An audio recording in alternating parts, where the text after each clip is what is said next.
I've been a horror junkie for as long as I can remember, and through my years the one scary trope that never failed to make me squirm was the defilement of death's sanctity. I got you, boss. Dying is pretty bad, and I'm not gonna argue otherwise, but being stripped of the autonomy that comes with mortality is pure nightmare fuel in my opinion. And through my many years of research, I can safely say I have found the one true worst fate in all of fiction, which is what we'll be discussing today. Obviously. I never put a trigger warning in any of my videos up until now, but I really feel like one is warranted here. If you aren't a fan of detailed descriptions of torture and body horror, then you are a more stable person than me, and you might wanna skip out on this one. Our story starts out with a simple phrase: "Nothing gives us the right to be this cruel," a phrase that will become very relevant later on.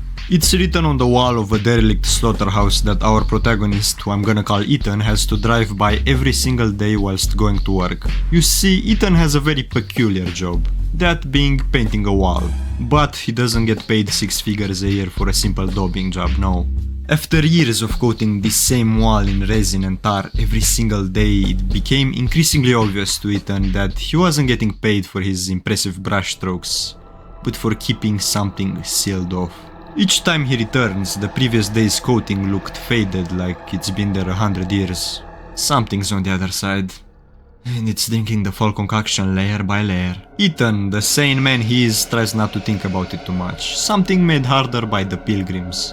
People that come to worship the wall and bring it offerings and such. Just looking at it is dreadful enough, but praying to it, hoping a loving God would be the one listening, disastrous.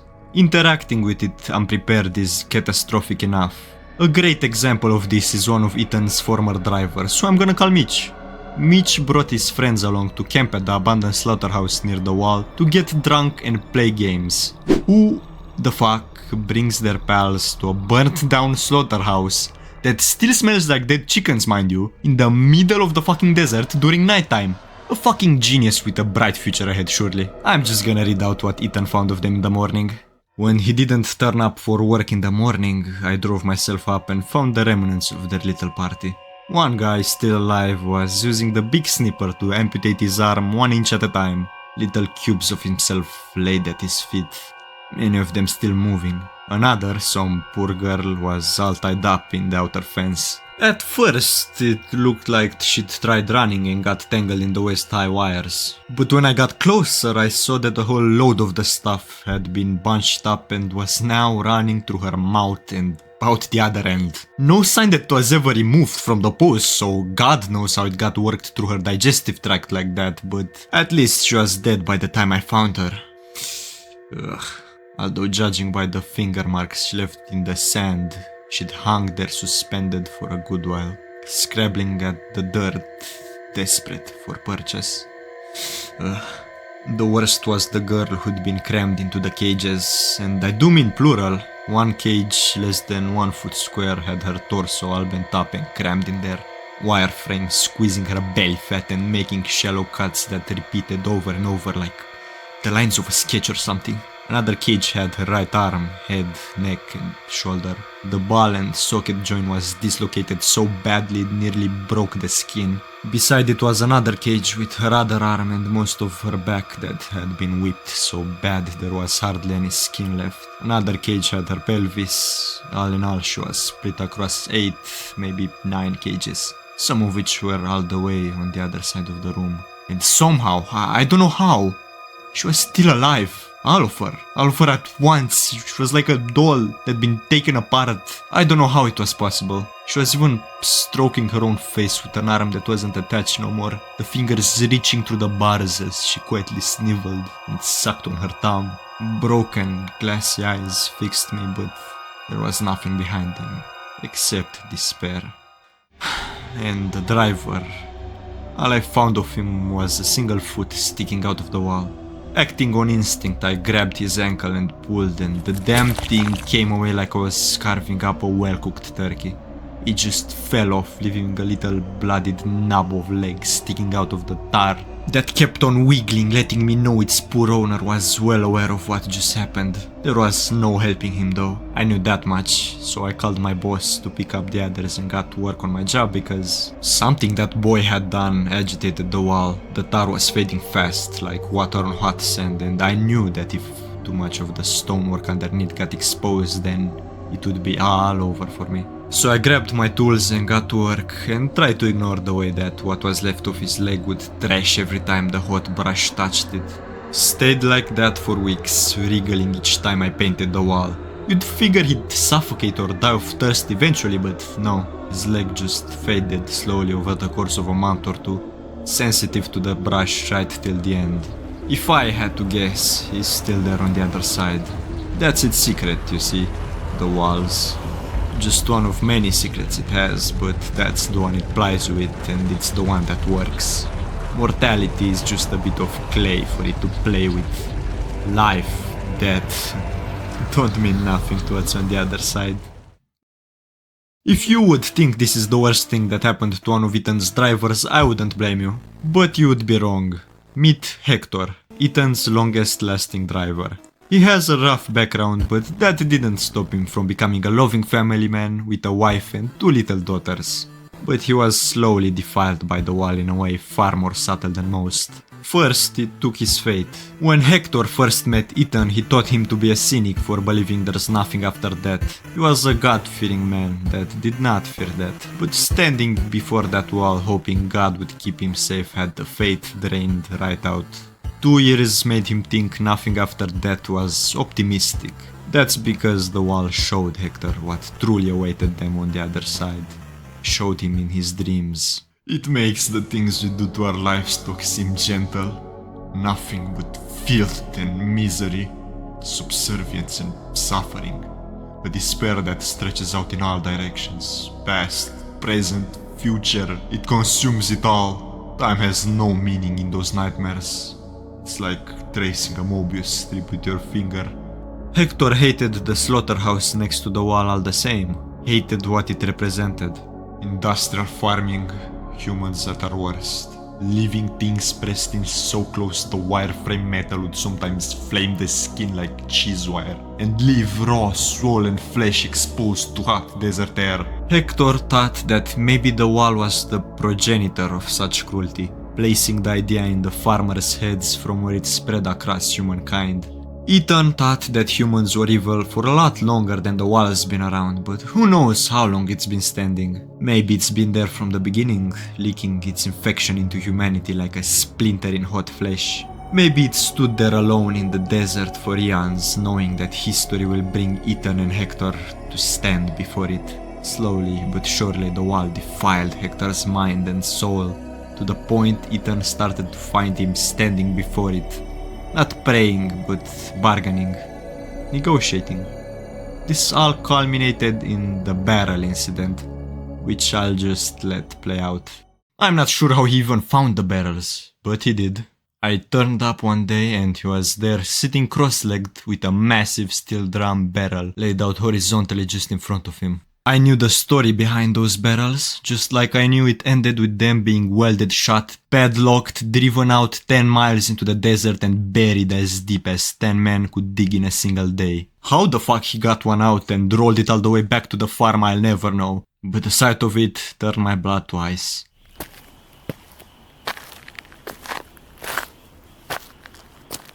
Hector, man, you need to step away from that thing. You know what it is? Yeah.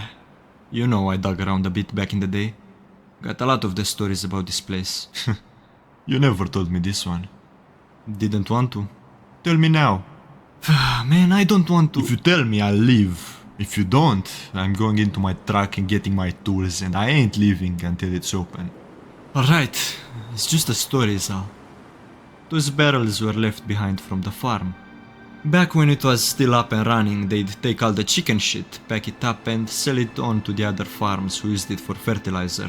This stuff would spend weeks baking in the desert heat, sealed in metal barrels before it finally got put on a truck and sold. It wasn't a priority, just a cost-cutting measure.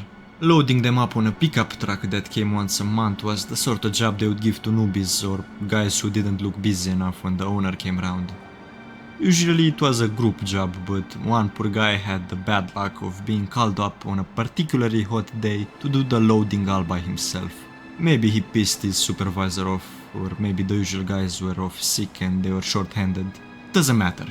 Poor fucker spent hours all on his own, round back of the farm, away from all packaging and processing and all that noise, struggling with those big barrels full of rancid chicken shit. Each one damn near took him 15 minutes to move. Terrible job, and he had no help. He was about halfway through it and struggling with one particular barrel, doing his best to lift it onto the truck with the hot metal pressed against his face. That's when he heard something he'd never heard before. A little tap tap tap coming from the inside. His first reaction was to cry out and drop the drum, letting it hit the sand with a bassy thud. By the time the dust had settled, all he could really think of was that it was good no one was around to hear him shriek like a little girl.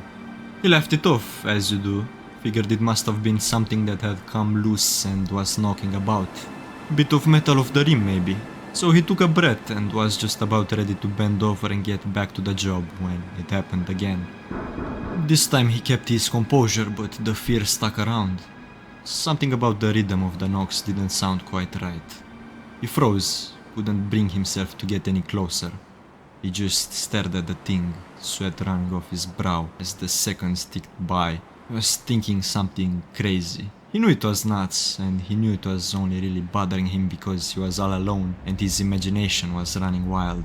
Whatever was making that noise, it couldn't be anything to worry about, he told himself.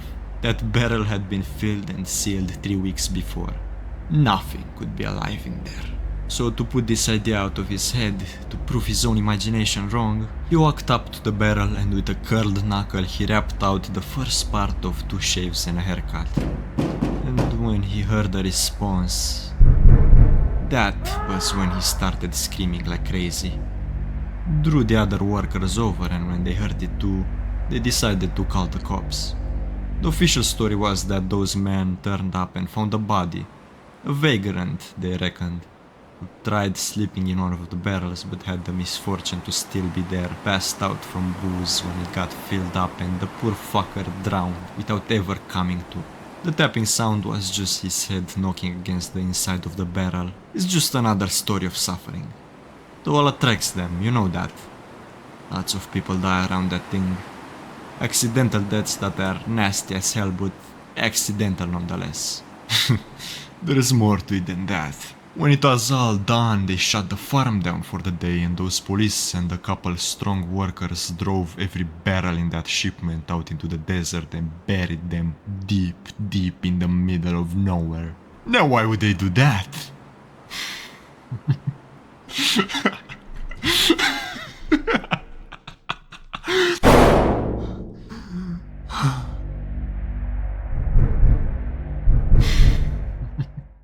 Fucking vagrant. Weren't no vagrant. Weren't nothing so simple. It was an acolyte, a follower. He crawled in and waited on purpose because of what the wall had told him. Hector, you're fired. Fine, fuck you too. It enjoys it, you know, the wall. We ain't tricking it or trapping it doing what we do. We think we can keep it at bay by what? Covering the doorway? It likes it. It likes that we come out here and that we do this to it. It's like fucking foreplay for the thing. You've got kids, Hector, a family. Just go home, I'll take it from here.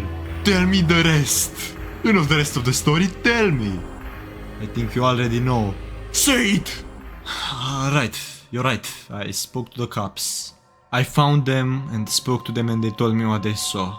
They told me that they took the call and made the long drive out here, not expecting much. First thing they saw when they turned up was just some poor guy in his undies out front being comforted by half a dozen workers. He pissed himself and they didn't have clean clothes. The cops thought this was pretty funny, but the owner of the farm was nearby and he seemed to take it seriously, so they thought they'd at least give it a look around. They walked out back, found the barrel and the crowbar and pried it open.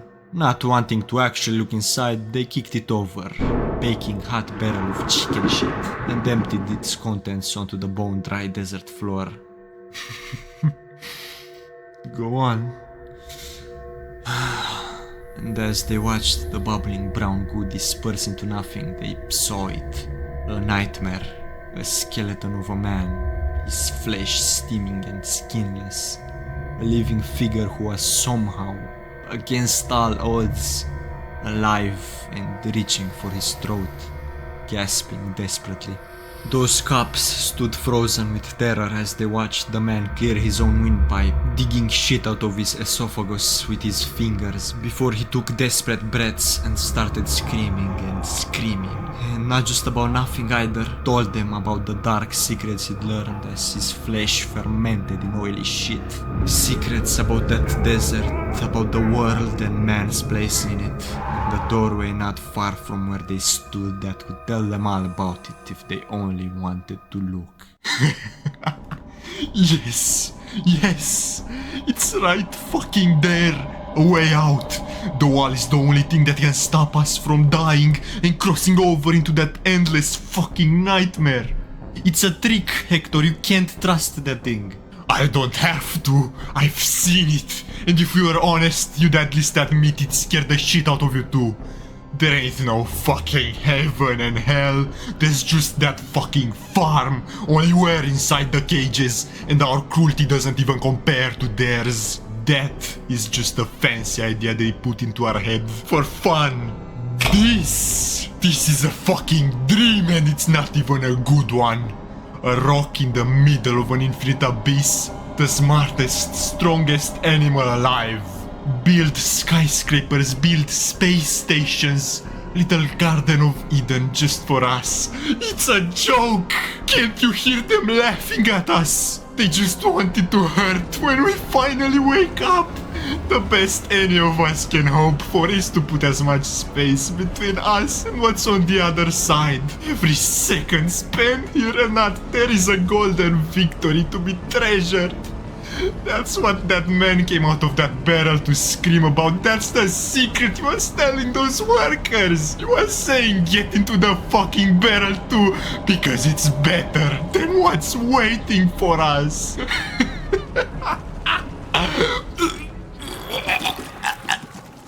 When Hector finished his sermon, he immediately threw up a disgusting black tar and passed out. Ethan could tell that if not treated, Hector would die.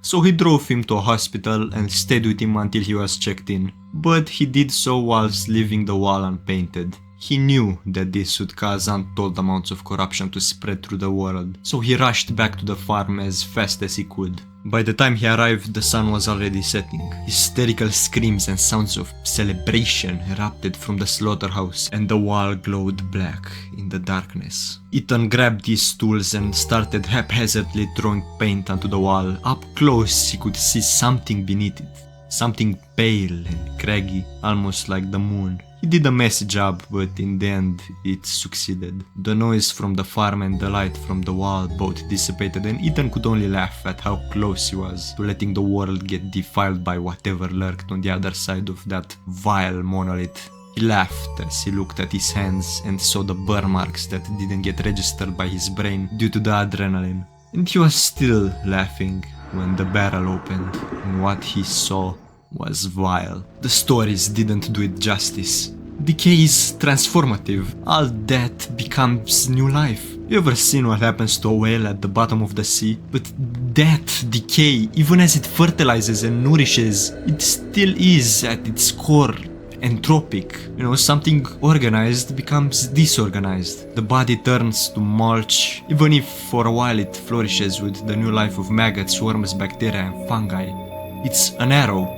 It goes from A to B, but that thing in front of me, the man who had stewed in oxygen-deprived animal shit for 2 decades, it was like that arrow had become a circle, like the maggots and the fungi had fed freely, but he had stayed organized. He had not dissipated or dissolved. He was alive and he was screaming. Thankfully, Ethan managed to get into his car and turn the acolyte into a smear that resembled a smoker's spit. But there was still the matter of Hector. Poor old Hector.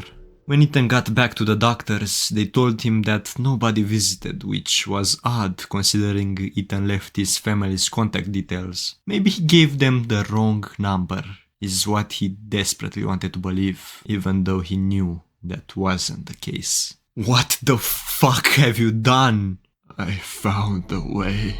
What did you do? I prayed to the god in the desert, and it was kind enough to show me a way. Not for me, but for them. I could have died of heartbreak looking at him there and then. He was broken. The wall could have just taken him like the others, but it didn't. And somehow that was worse, seeing him reduced and made so low. I didn't speak to him again. I left him there in the hospital. I don't even know if he died, or if he's slinking around the streets doing God knows what. When I returned to the desert the next day, I found the remnants of the old barrel and the stain on the sand from its contents. What was left of the man inside had been scattered by the wind and scavengers. Back on the farm, I found what Hector had left behind. 3 barrels, brand new, 1 big, 2 small, nothing like the old ones. He'd sourced these himself. It was on a dark impulse that I took out my phone and tried his wife's number. I shouldn't have been surprised when I heard it ring on the inside, a muted digital tinkling. The sound woke up the woman inside the barrel and it shook as its contents tried violently to escape. But they'd already been in there for a day, stewing in God knows what, because it wasn't like Hector could have used chicken shit. The wall wasn't far away, its effect radiating out as surely as heat from a fire. They couldn't be alive in there. Not alive as you or I understand it, at least. They belonged to the wall now, and like everything else about it, they'd best be forgotten about. So I called my boss and we organized another dig out in the desert. And when we were done, I painted the wall. There is nothing more horrifying to me than Hector getting so corrupted that he condemns his wife and daughters to a festering hell of rotting in a barrel of shit, thinking it would be merciful. Except for him being right. Because he is right. Omnipotence and omniscience being channeled towards the goal of torture and violation is unthinkable. It's impossible to comprehend what a true divine being would do with the goal of causing harm. A god. Not an insecure AI or a creepy bastard. An all-knowing, all-loving God, with the caveat that what it loves is pain and despair, that it will forcefully milk out of humanity like we are livestock. What could possibly give it the right to be this cruel?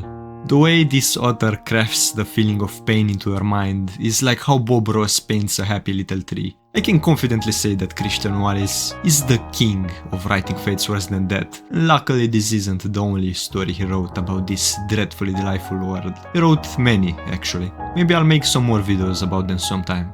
But whatever waits on the other side is undoubtedly vile.